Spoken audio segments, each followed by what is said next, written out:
विचारणार आहे. काळूरामजी, मला एक सांगा, 30 वर्षाच्या संघर्षामध्ये पवारांच्या विरोधामध्ये तुम्ही एवढी आंदोलनं केली, एवढे सगळे मोर्चे काढले, एवढा सगळा संघर्ष केला, कधी अशी भीती वाटली नाही मनामध्ये?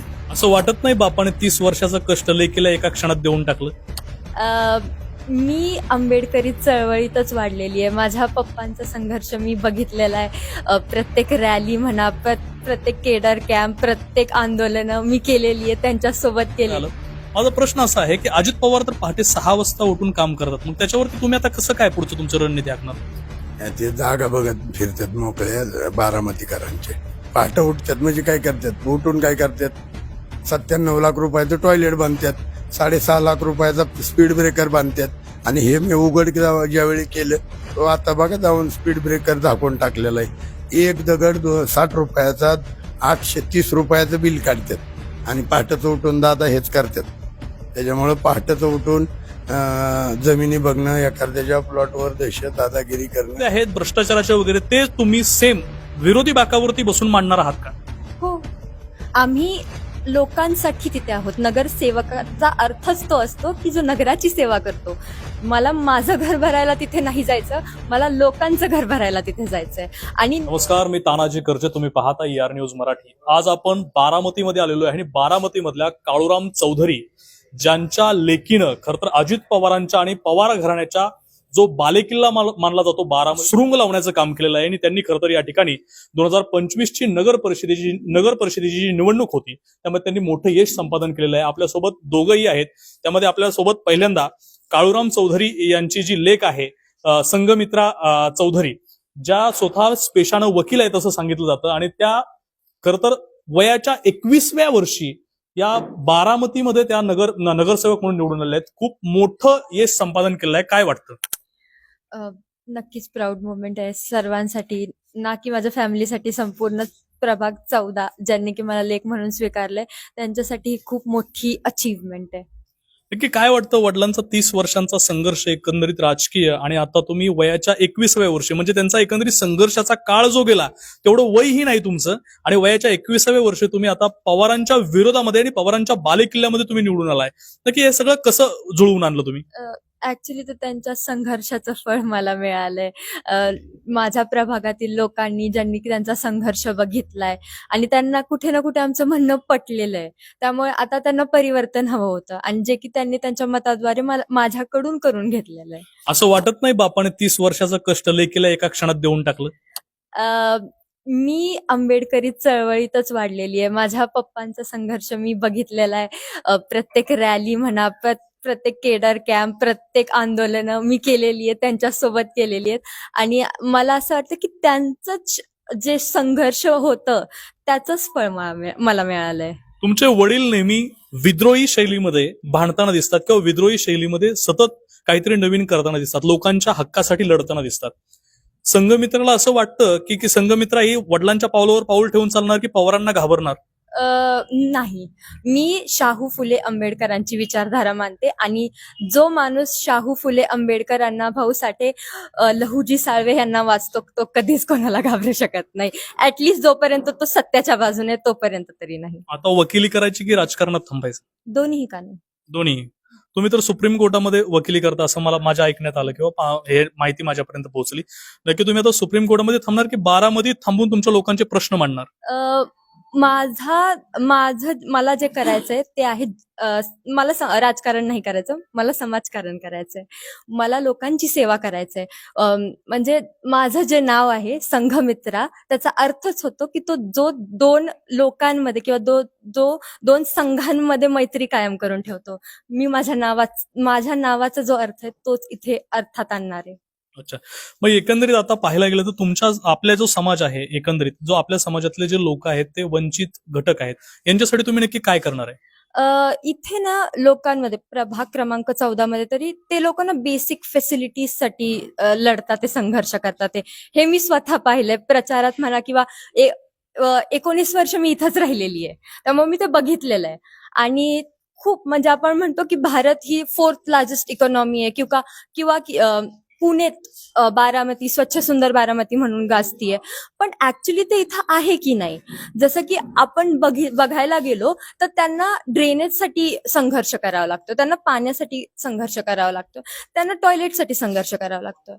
मग हे कुठे ना कुठे इम्प्रुव्हमेंट हवी आहे, आणि मला असं वाटतं की लोकांना परिवर्तन हवं होतं, म्हणून त्यांनी आज मला मतदान केलं आणि मला माझा विजय करून दिलाय. येणाऱ्या काळात हा संघर्ष असा निरंतर राहणार आहे. हो, नक्कीच. येणाऱ्या काळात बीएसपीची ताकद ही बारामतीमध्ये वाढवण्यासाठी तुम्ही काय करणार आहे? आम्ही काम करणार आहे, आम्ही आमचं कार्य लोकांना अट्रॅक्ट करणार आहे आणि ते स्वतः आमच्या सोबत जुडणार आहेत.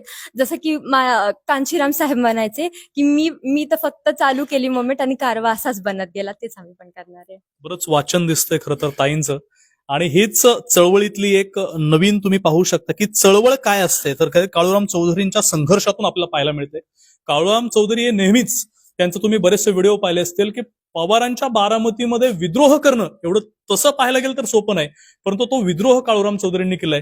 काय वाटतं एकंदरीत 30 वर्षाच्या संघर्षानंतर लेख आज यशस्वी झालेले दिसते, काय वाटतं तुम्हाला? हा फुले शाहू आंबेडकर, मान्यवर कांशीरामजी आणि बहन कुमारी मायावतीजी यांच्या संघर्षाचा आणि यांच्या विचारधारेचा विजय आहे. मी तर त्याचा फक्त एक वाहक आहे, म्हणजे मी हत्तीचा माहूत आहे. आंबारी मोकळीच ठेवली होती. मी बहुजन समाजाला तयार करतच इथपर्यंत आलोय, आणि बहुजन समाजाला आणि येणाऱ्या युवा पिढीला जे आकाश आनंद नॅशनल कोऑर्डिनेटर आहेत त्यांची टीम बनवायची जबाबदारी आता माझी आहे. मग मी त्याची सुरुवात माझ्या घरापासून केलंय. माझ्या लेकीला आकाश आनंद साहेबांच्या टीमचा पहिला सदस्य महाराष्ट्रातून बनवून मी दिलेला आहे पार्टीला. काळूराम चौधरी यांचा आवाज बसलेला आहे एकंदरीत. खरं तर हे पाहू शकता तुम्ही. मला तुम्हाला एक प्रश्न विचारायचा आहे. आता तुमची लेक 21व्या वर्षी राजकारणात आली किंवा 21व्या वर्षी समाजकारणात आली, तुम्ही निवडणूक लढवलं, बारामतीचं नगरसेवक पद तुमच्याकडे आलं, बीएसपी कडे आलं. माझा प्रश्न असा आहे की अजित पवार तर पहाटे 6 वाजता उठून काम करतात, मग त्याच्यावरती तुम्ही आता कसं काय पुढचं तुमची रणनीती आखणार? ते जागा बघत फिरतात मोकळ्या बारामतीकरांचे. पहाटे उठतात म्हणजे काय करतात, उठून काय करतात, 97 लाख रुपयाचं टॉयलेट बांधतात, 6.5 लाख रुपयाचा स्पीड ब्रेकर बांधतात. आणि हे मी उघड ज्यावेळी केलं तो आता बघा जाऊन स्पीड ब्रेकर झाकून टाकलेला आहे. एक दगड 60 रुपयाचा 830 रुपयाचं बिल काढतात आणि पहाटेचं उठून दादा हेच करतात. त्याच्यामुळं पहाटेचं उठून जमिनी बघणं, एखाद्याच्या प्लॉटवर दहशत दादागिरी करणं, त्याच्यामुळं माझा जरी नगराध्यक्ष पदाला पराभव झालेला असेल तरी मी तो स्वीकार केलेला आहे. बारामतीकरांचा प्रतिनिधी म्हणून सचिन सातव आतमध्ये बसल.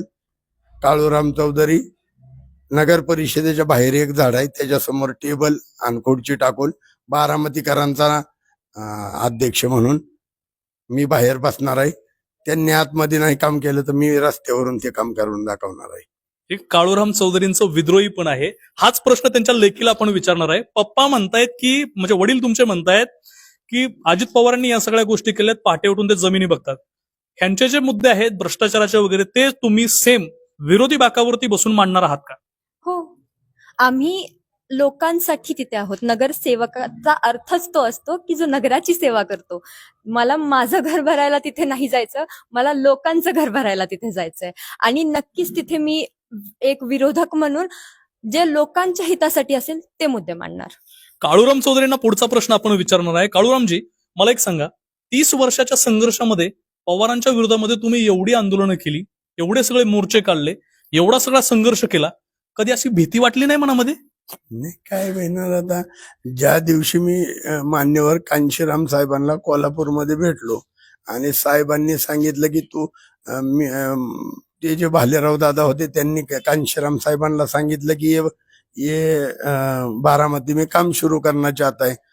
कांशीराम साहेबांनी माझ्याकडे बघितलं आणि म्हणले क्यों मुसीबत बोलले राय. आणि मी असा एकदम हे होतो आणि माझं लग्न नव्हतं त्यावेळी. तर मी साहेबांना म्हणलो की साहब मैं मरने के लिए तैयार हो. कांशीराम साहेबांनी डोक्यात एक टपली मारली आणि म्हणले आज मरने की बात की है, फिर से करने की नहीं. हम राजपाट तो बैलेट के दम पर लेंगे, लेकिन तयारी हमारी भी बुलेट की होंगी. तू जा काम सुरू करले. तर ज्या दिवशी मी काम सुरू केलं त्याच दिवशी माझं आयुष्य पुढीत बांधून करा नदीत टाकून दिलं. त्याच्यामुळं मी महापुरुषांची विचारधारा चालवतोय. त्याच्यामुळे सत्य असल्यानंतर काय भ्यायचंय. मी जे खरं आहे तेच बोलतोय. बरं बोलायचं मला अजिबात आवडत नाही. मी बरं बोलणार नाही, मी खरंच बोलणार. खरं बोलणार. म्हणजे एकंदरीत पाहायला गेलं तर या ठिकाणी तुमच्याकडे बरेचसे नेते आले होते. धनगर समाजाचे हाके साहेब देखील या ठिकाणी. हाके साहेबांचं काय योगदान राहिलं तुमच्या विजयामध्ये? हो, भरपूर योगदान राहिलं त्यांच्या. ते आणि मी बरोबरच ओबीसीच्या आंदोलन असेल, बहुजन समाजाला तयार करतोय. आणि या विजयामध्ये प्राध्यापक लक्ष्मण हाके सरांचं, बहुजन समाजाचं, ओबीसी समाजाचं आणि मतदारांचं हे सगळं श्रेय आहे. शेवटचा प्रश्न आहे. खरं तर मी आल्यापासून तुम्हाला एक प्रश्न विचारायचा म्हणतो. तुमचे पप्पा तुम्हाला म्हणले की माझी मुक्ता साळवे. काय वाटतं नक्की? मला म्हणायचंय की मी शाहू फुले आंबेडकरांच्या विचारधारेने धार दिलेली तलवार आहे. मीच लहुजींची मुक्ता आहे. मीच शेखांची फातिमा आहे आणि मीच अण्णाभाऊचा फकीर आहे. हे खरं तर एका चळवळीतल्या लेखीला, म्हणजे लहानपणापासून मोठ्यापर्यंत काळूराम चौधरींच्या खांद्याला खांदा लावून ज्या पोरीनं केडर कॅम्प केले, ती पोरगी आज 21व्या वर्षी खरं तर राजकारणात आलेत. म्हणजे जे हवं होतं, म्हणजे त्यांच्या काशीराम साहेबांना जे हवं होतं ते साध्य होताना महाराष्ट्रामध्ये दिसून येत आहे. त्यामुळं 21व्या वर्षी संघमित्रा, खरं तर मुक्ता साळवे, तिला टोपण नाव देऊया आपण आजपासून. मुक्ता साळवे खरं तर 21व्या वर्षी पवारांच्या बालेकिल्ल्याला, आपण सकाळी बातमी टाकली होती की पवारांच्या बालेकिल्ल्याला सुरुंग लावणारी पहिली जी महिला आहे ती म्हणजे मुक्ता साळवे संघमित्र आहे. त्या संघमित्राने पवारांच्या बालेकिल्ल्याला सुरुंग लावून ती या ठिकाणी आज बारामतीमध्ये नगरसेवक म्हणून निवडून आलेले आहे. हे होते आपल्यासोबत बोलण्यासाठी होते बीएसपीचे काळूराम चौधरी आणि त्यांची लेख खरं तर 21व्या वर्षी संघमित्र आपल्यासोबत बोलत होत्या. खरं तर पाहायला गेलं तर या बारामतीमध्ये त्यांनी मोठं यश संपादन केलेलं आहे आणि येणाऱ्या काळामध्ये नक्की काय काय घडामोडी होतात किंवा हे कशा प्रकारे काम करतात यावरती आपलं लक्ष राहणार आहे बारामतीमध्ये. त्यामुळं तुम्ही तोपर्यंत पाहत राहा ER news Marathi. Cameraman Saurabh वाघमारेसह मी तानाजी करचे, ER न्यूज मराठी, बारामती.